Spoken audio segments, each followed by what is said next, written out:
चले आगे देखो,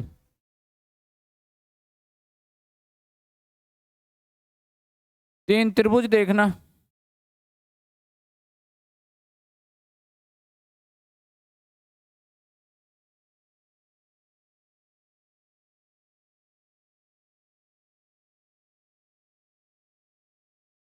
ये मेरे पास तीन त्रिभुज हैं जहाँ बी 90 डिग्री है।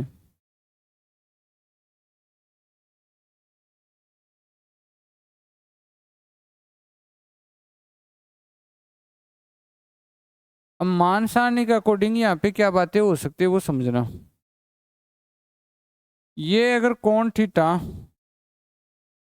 यहाँ पे भी कोण थीटा, यहाँ पे भी कोण थीटा, ठीक है।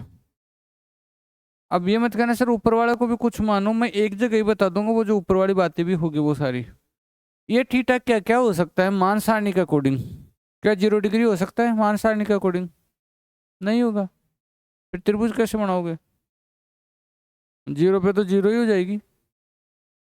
मान सारणी के अकॉर्डिंग बता रहा हूं। तो अगर इस पे 0 डिग्री करोगे ऐसे तो 0 का मतलब तो यही हो जाएगा, कुछ ही नहीं हुआ वो तो। कोण ऐसे यहीं से स्टार्ट ही नहीं लिया, ऐसे ऊपर ही नहीं गया, ऐसे लंबी लाइन नहीं लगी। क्या 90 डिग्री हो सकता है?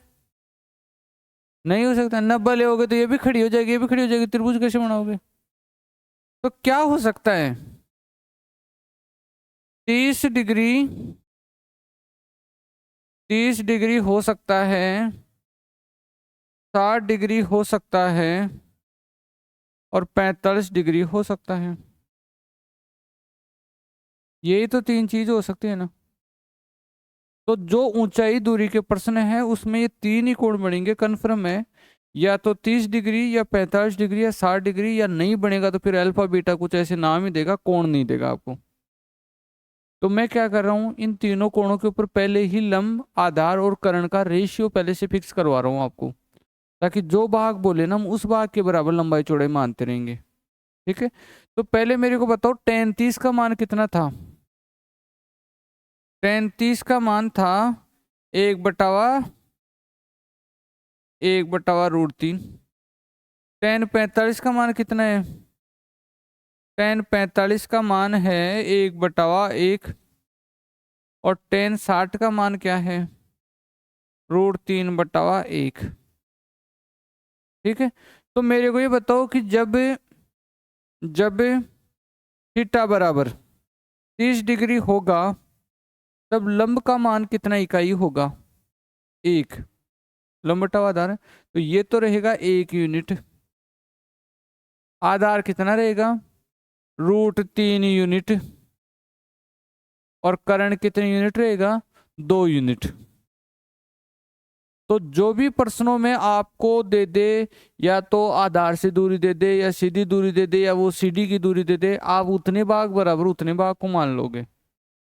आपको पहले से पता होना चाहिए कि लंब को तो हम 1 इकाई बोलेंगे, आधार को हम √3 इकाई बोलेंगे, और कर्ण को 2 इकाई बोलेंगे, जबकि थीटा बराबर कितना डिग्री होगा? 30 डिग्री होगा। बोल दोगे ऐसे? थीटा बराबर 45 डिग्री होगा तो लंब को कितने इकाई बोलोगे? 1 इकाई बोलोगे। आधार को भी क्या बोलोगे? 1 इकाई बोलोगे। और कर्ण को क्या बोलोगे? √2 इकाई बोलोगे। ठीक है। और जब 60 डिग्री होगा तब आप लंब को कितनी इकाई बोलोगे? √3 इकाई। आधार को क्या बोलोगे? 1 इकाई। और कर्ण को क्या बोलोगे? 2 इकाई। पता चल रहा है 2 इकाई कैसे आ रहा है? 1 का स्क्वायर √3 का स्क्वायर हो गया 4, और 4 का रूट किया तो कितना हो गया? 2। ये त्रिकोणमिति में ऊंचाई दूरी पर आधारित समस्याओं का 80% बात यही है। और 20% बात यह है कि आप यूनियन कोण और अवनमन कोण को फिक्स करना जानते हो। ठीक है, कि कैसे उनको फिक्स किया जा सकता है। उससे पहले एक बार इस बात को और मजबूत कर लेते हैं।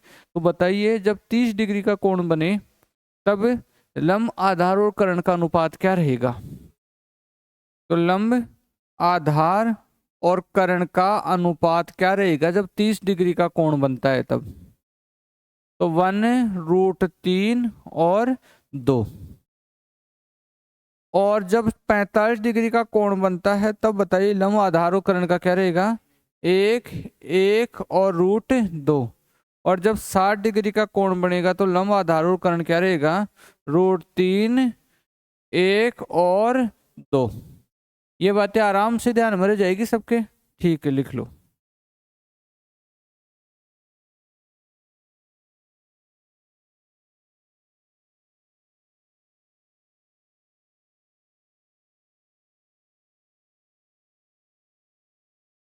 ठीक है, लिख लिए क्या? तो ये तो थे ये। अब कल आते एक तो आपको यूनियन और अवनमन बताऊंगा, फिर ये बढ़िया बढ़िया प्रश्न लिए हुए हैं सारे, ठीक है, तगड़े तगड़े हैं।